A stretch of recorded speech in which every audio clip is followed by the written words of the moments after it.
जान में फूकने के बाद जब बाहर निकला तो इसकी खुराक भी दे दिया, माँ के स्तर में दूध भी दे दिया, लेकिन संसार ऐसा भटक गया। वहां तो वादा किया था कि मैं आपका शुक्राना करूंगा, अब यहाँ लिख रहे हैं बड़े भाग मानुष करता हुआ, सुर दुर्लभ सतग्रंथ आवा। सुर देवता पश्चाताप कर रहे हैं कि प्रभु हमें मानव युग दे दो, क्या भी आपका शुक्राना कर सको, यश कीर्ति कर सको, लेकिन मानव भूल बैठा है। कहे आग लगी आकाश में, झलझल गिरे अंगार, संत न होते जगत में, जल मरता संसार। वास्तव में अगर संत ठंडक नहीं देते होते तो संसार मर जाता। आज भाई भाई का दुश्मन बना हुआ है, पड़ोसी पड़ोसी के यहाँ नहीं बैठता है, इतना दूरी बना के रखा है, लेकिन गुरु की कृपा हो गई। सतगुरु के चरणों से पावन कोई तीर्थ स्नान नहीं है, बिना गुरु के पशु है मानो बन सकता इंसान नहीं।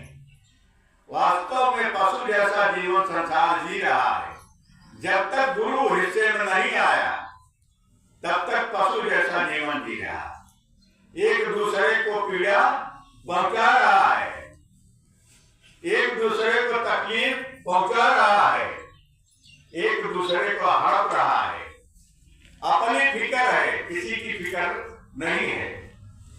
कहे पर हित सरिस धर्म नहीं भाई, पर पीड़ा सम नहीं अजमाई। कहे पर हित के समान कोई धर्म नहीं होता है, पर पीड़ा के समान कोई पाप नहीं, कोई अधर्म नहीं होता है। लेकिन आज धर्म की कोई परवाह नहीं है, अधर्म ही अधर्म है। सदगुरु को दया आ जाती है, प्रभु माया की ओर क्यों नहीं है। सांसा की बारी है, सांसा की बारी है, प्रभु माया की ओर चलिया सदगुरु बन के आता है। कहे अवतार रूह को प्रभु से आप मेल कराता है, ये रूह से मिला देता है। रूह आत्मा को परमात्मा से, विशाल परमात्मा से जोड़ देता है, वास्तव में इसकी कीमत बना देता है। कबीर ने कहा दिन गंवायो खाए के रात गंवायो, सो हीरे जन्म अमोल थे कौड़ी बदले जाए।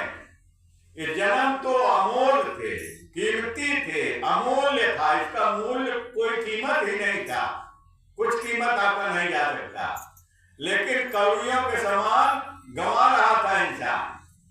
लेकिन सदगुरु दयालु, वास्तव में कहे सदगुरु आता है इस जग में सुखिया करने कुल संसार।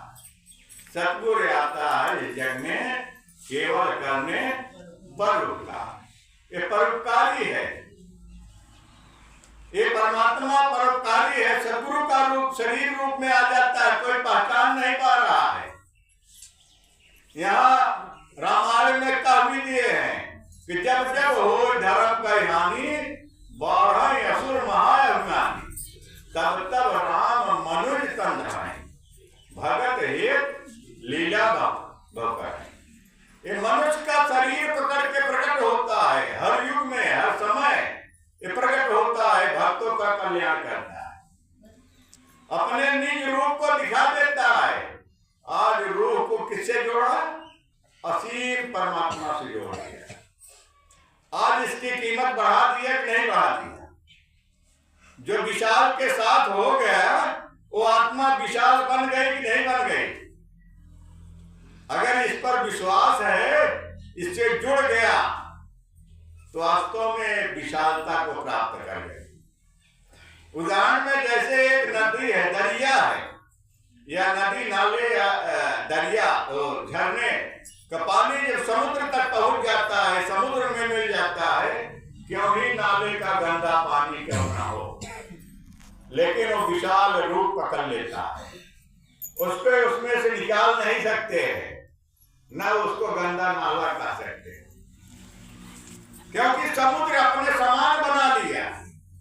वैसे परमात्मा आत्मा को, हमारे अंदर तो बहुत कमियां थी, लेकिन गुरु जो होता है ये बख्श